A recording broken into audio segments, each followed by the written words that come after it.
wachezaji wa Simba, nidhamu jamani, nidhamu kwenye mchezo muhimu. Ipo siku tutakosa wachezaji muhimu kwenye game moja wapo. Kama kila game mchezaji anapewa red card, game ya jana ilikuwa ni ya 3 na wachezaji watatu wote wamepewa red card. Kwenye kila game moja anapewa mchezaji mmoja red card. Sasa unaweza kaa ni muendelezo. Sasa tutaanza kuwa ni familia na red card.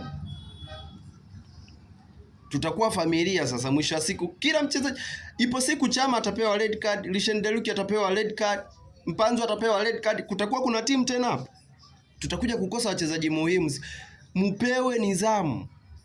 Na hizo red card hakuna mtu aliyeonewa. Mmepigwa red card za ukweli kabisa, hakuna uonezi. Lakini kwa sababu sisi tuna mpinzani na Yanga na ni mashabiki, huo mzigo tutamuelemea huyo, kwa sababu hata yeye mashabiki zake wanatuelemesheaga mizigo sisi watu wa Simba. So huo mzigo tunamuelemeshea yeye Yanga, lakini kiuhalisia ni competition tu ya mpira ya Simba na Yanga.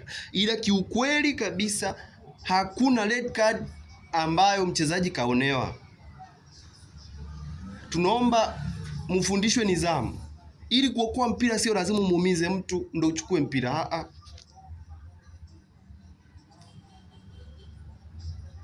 Kama ni kuzidiwa, umezidiwa, jitahidi kaba uwezavyo, lakini sio uumize mtu. Mwisho wa siku tutaanza kuhisi kile kidude kimekuja kwa ajili ya kutuadhibu Simba tu. Kumbe sio kweli. Kwa hiyo tunaomba nidhamu kwa wachezaji wa Simba iwekewe mkazo, please.